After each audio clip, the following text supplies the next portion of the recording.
Ahora vamos a ver el escenario 2.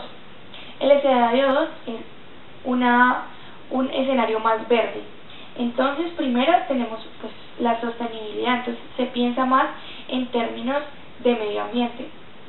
Vemos oportunidades, porque se ve oportunidades en la zona urbana, entonces hay que tener en cuenta que las fábricas ubicadas en estas zonas van a aumentar su fuerza laboral, o sea, van a tener más oportunidades de contratación pues de personal.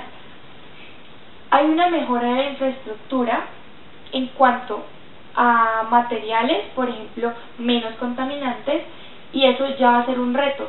Y además se van a incluir algunos factores que antes no se habían incluido, como las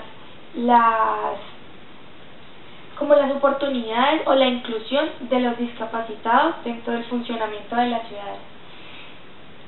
En este escenario hay un gran desarrollo social, político y económico. Entonces, dentro del económico tenemos países que explotan al máximo su potencial, dentro de los que se encuentran muchísimos en América Latina. Va a haber un comercio abierto y ese desarrollo económico se va a ver, pero muy marcado en las zonas urbanas solamente. En cuanto a lo político, tenemos un gobierno mundial, y en cuanto a lo social, tenemos el desarrollo de la metrópolis, que es como el centro de todo este escenario. Entonces, en esa metrópolis se van a garantizar el ingreso, va a garantizar y asegurar las necesidades básicas satisfechas. Entonces, va a luchar por una cobertura amplia de toda la población. Va a haber una renta básica o una ayuda para quienes no tengan trabajo.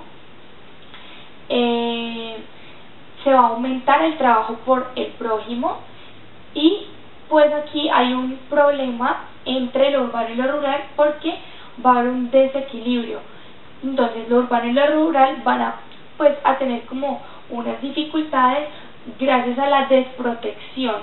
Entonces va a haber un disgusto social. Eso nos puede afectar porque se pueden generar muchas peleas por ese disgusto y la reacción pues de la zona rural ante ese descuido. Después tenemos en la producción, tenemos un producto más liviano, pequeño y muchísimo más ecológico. Tenemos avances en la tecnología, avances en la robótica, por ejemplo. Tenemos actividades virtuales que nos van a facilitar en el sector, que nos van a facilitar las actividades en el sector de servicios. Por ejemplo, si yo estoy trabajando en un sector de ofrecimiento de servicios, mi cliente va a poder oler y sentir sin tener que estar frente a frente conmigo. Entonces ya van a ver nuevas tecnologías, como por ejemplo las conferencias 3D.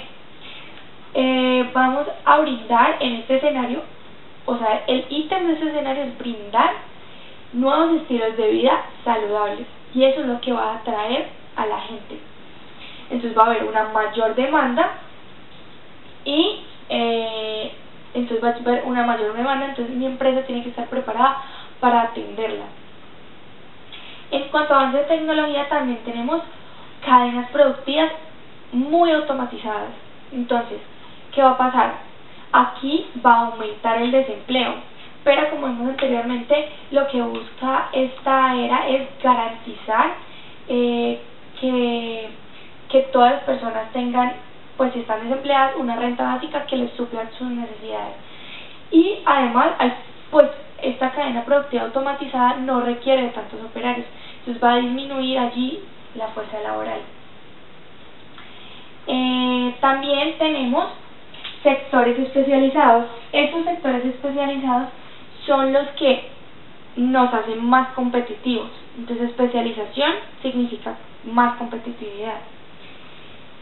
Y finalmente, en cuanto a producción, tenemos las cadenas de suministro globales, como ya interacción entre todo el mundo. Entonces vamos a ver que Asia, América Latina y África se van a convertir en centros de consumo y producción.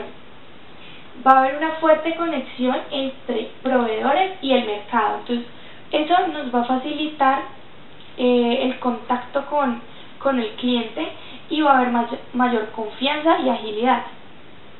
Y en cuanto a esas cadenas de suministro globales, hay ventajas para comercializar. ¿Por qué? Porque se van a eliminar algunas barreras que antes se podían tener, como las aduanas, los impuestos que antes eran muy altos, ahora ya no tanto, y los aranceles que pues también van a verse aventajados por este rompimiento de las barreras comerciales. Tenemos, en cuanto a logística, inversión en transporte público y inversión en transporte de las mercancías de mi empresa. Entonces van a aparecer los megatransportistas. Esos megatransportistas son como una cadena de camiones, aviones, barcos que van a abrir una conexión con el mundo.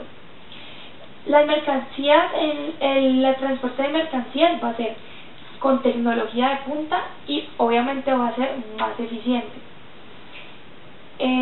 También tenemos actividades virtuales que garantizan el comercio justo.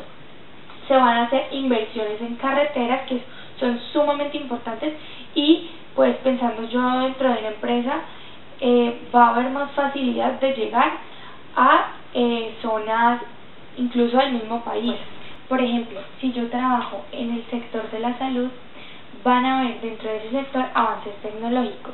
Por ejemplo, como ingeniero industrial me beneficiaría porque va a haber un abastecimiento de medicamentos al paciente semanalmente y eso podría ser en su propia casa. Y desde su propia casa podría la empresa del sector salud hacer un control del estado del paciente a través de los chips o tarjetas RFID que controlarían su movilidad y pues le darían como una visión general o una revisión general a ver si está o no bien. Entonces nos indicarían cómo está el paciente. Vemos que hay servicios avanzados que no solo son de mercancía sino de conocimiento, de información y con ellos dos una entrega rápida. Y listo. Entonces vemos en medio ambiente cómo se incrementa el transporte ecológico. Entonces vamos a ver transportes no motorizados y vamos a ver, por ejemplo, que se empiezan a crear empresas donde se rentan bicicletas y se rentan herramientas. Entonces hay alquileres. Y dentro de ese transporte ecológico vamos a ver sitios de descarga estratégicos. Esos sitios de descarga estratégicos van a estar en la zona urbana y pues las empresas van a buscar cercanía con él para que haya una velocidad de entrega. Vemos también que el reciclaje se fomenta y ese reciclaje se ve expresado en los precios de los productos, en los productos en sí, en su proceso productivo y en la inclusión del reciclaje en la supply chain. Vemos cómo hay inversión en tecnología, entonces como hay inversión en tecnología verde, hay menos gases de efecto invernadero producidos y hay menos gases contaminantes.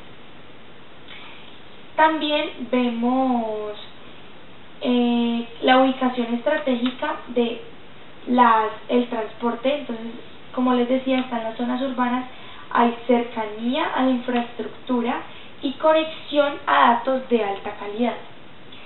Y finalmente vemos que hay uso de energías renovables que nos provee mayor economía y pues en cuanto a transporte de mercancías y de personas.